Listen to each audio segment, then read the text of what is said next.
तुम्ही प्रभाग क्रमांक 19मध्ये मागच्या वेळेस हार मान्य केली, तरी 5 वर्ष सतत काम करून यावेळेस तुम्ही निवडून आला, काय सांगाल? मी तर हे सांगेल की हा जनतेचा आशीर्वाद आहे.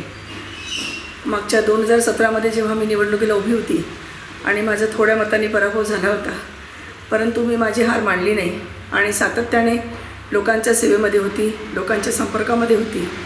म्हणजे इव्हन ॲज अ नगरसेविका म्हणून मी 9 वर्ष काम केलेलं आहे आणि त्याचंच प्रत्युत्तर म्हणून जनतेने मला हा आशीर्वाद दिलेला आहे. आता कुठली कामं आहे आपल्या नजरेसमोर? कारण प्रशासनाच्या 4 वर्ष काळात कोणते कामं झाली नाही आणि आपलं प्राधान्य कशाला राहील?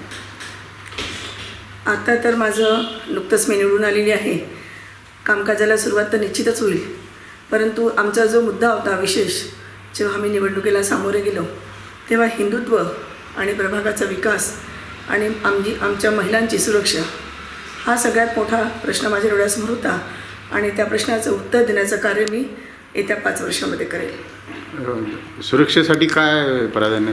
सुरक्षेसाठी म्हणजे माझं असं म्हणणं आहे की आता ज्या महिलांच्या दागिने चोरून जातात, काही बऱ्याच ठिकाणी चोऱ्या होऊन राहिल्या आहे, बरेच युवा मुलं आपले म्हणजे ही नाही आहे आणि ज्येष्ठ लोकांसुद्धा एक आपल्या घरामध्ये सेफ नाही आहे. अशा परिस्थितीमध्ये जर का आपण चौकामध्ये कॅमेरे लावले आणि त्याच्या माध्यमातून जर थोड्या जरी चोरांना आळा बसल्या गेला, तर हे मला असं वाटते की महिला सुरक्षा आणि चोरीला आळा घातला जाईल.